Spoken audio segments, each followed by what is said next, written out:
اب قرآن مجید کی بے حرمتی کرنے والے قانون کے ڈنڈے سے بچ نہیں سکیں گے اور گستاخوں کو خوفناک سزا ملے گی۔ لیکن ہم دیکھ رہے تھے کہ یہ ڈنمارک، سویڈن وغیرہ میں آئے دن واقعات ہوتے ہیں اور کوئی نہ کوئی نفسیاتی آدمی اٹھتا ہے اور وہ قرآن پاک کی بے حرمتی کرتا ہے۔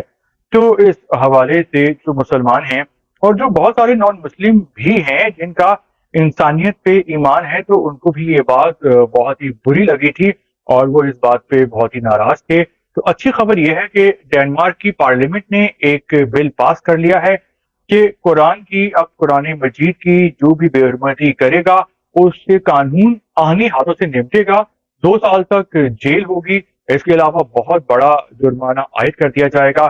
اور کسی بھی طرح کی بے حرمتی کے اس کو جلانا یا پھاڑنا یا اس پہ کسی بھی قسم کی جو ہے وہ عبارت لکھنا، یعنی جو چیزیں گستاخی، نافرمانی اور بے حرمتی کے زمرے میں آتی ہیں تو یہ کرنے والے کو سزا ملے گی۔ اور ہم سب جانتے ہیں کہ جو ڈنمارک کا قانون ہے وہ پاکستان کے قانون کی طرح نہیں ہے کہ صرف نام نہاد ہو یا باتوں کی حد تک ہو، بلکہ وہاں پہ جو قانون ہوتا ہے تو ریاست اس پہ عمل درآمد بھی کرواتی ہے۔ تو ڈنمارک کی حکومت نے بہت ہی اچھا کام کیا ہے، اور اچھا کام کوئی بھی کرے، کسی بھی رنگ، نسل، مذہب کا انسانی حکومت، تو اس کی تعریف کرنی چاہیے۔ اور یہ کہانی جو ہے وہ یہاں پہ ختم نہیں ہوتی۔ جہاں پہ ہم تعریف کر رہے ہیں ڈنمارک کی حکومت کی، تو وہاں جو مسلمان ہیں دنیا بھر کے اور جو ہمارے یہاں پاکستانی ہیں، تو ان کو بھی چاہیے کہ وہ تمام مذاہب کا احترام کریں، چاہے وہ ہندو مذہب ہو، چاہے وہ کرسچینٹی ہو، یہودی ہو، بدھزم ہو، جین مذہب ہو، بے شمار اس کے علاوہ اور بھی مذاہب ہیں دنیا میں۔ تو مسلمانوں پر بھی چاہیے کہ وہ تمام مذاہب کا احترام کریں، جیسا کہ حضرت علی سے منسوب ہے کہ دوسروں کا جو مسلک ہے وہ چھیڑو نہیں اور اپنا چھوڑو نہیں۔ تو یہ بہت ہی اچھی بات ہے کہ اگر آپ کسی چیز پہ قائم ہیں، اگر آپ کو کوئی بھی راستہ، کوئی بھی مذہب پسند ہے تو آپ اس کو فالو کریں۔ اگر آپ اس میں غلط ہوں گے تو جو اللہ ہے وہ آپ کو ان کے سامنے اس بات کا جواب دینا ہوگا، حساب دینا ہوگا۔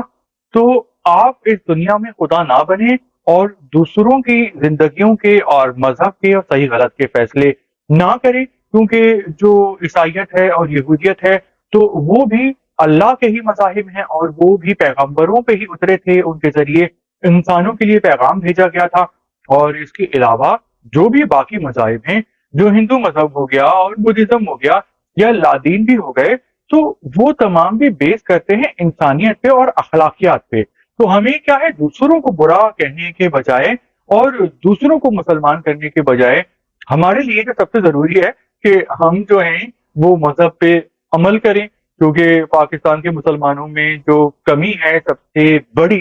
وہ یہ ہے کہ باتوں کی حد تک تو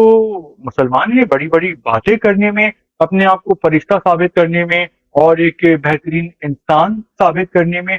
اور سمجھنے میں، لیکن اگر جہاں پہ عمل کی باری آتی ہے، ایکشن کی، ری ایکشن کی، رسپونڈ کی، باعمل مسلمان بننے کی، تو ہم لوگ جو ہیں وہ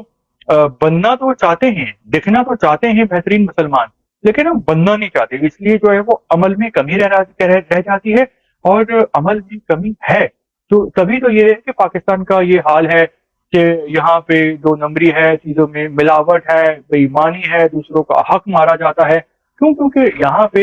اصل جو زندہ اسلام ہے اس پہ عمل نہیں ہوتا بلکہ باتیں بنائی جاتی ہیں۔ تو ہمیں بھی یہ چاہیے کہ جس طرح وہاں پہ قانون پاس ہو گیا ہے کہ آپ نے مسلمانوں کا احترام کرنا ہے، پیغمبر کا احترام کرنا ہے، قرآن مجید کا احترام کرنا ہے، تو ہم کو بھی چاہیے کہ ہم بھی ان سے زیادہ ان کے مذہب کا، ان کے کلچر کا، ان کے پیغمبر کا اور ان کی جو قانون ہے اس کا احترام کریں، تاکہ دنیا ہم پہ تھو تھو نہ کرے۔ یہ ولاگ آپ کو کیسا لگا آپ کامنٹس کر سکتے ہیں۔ شکریہ۔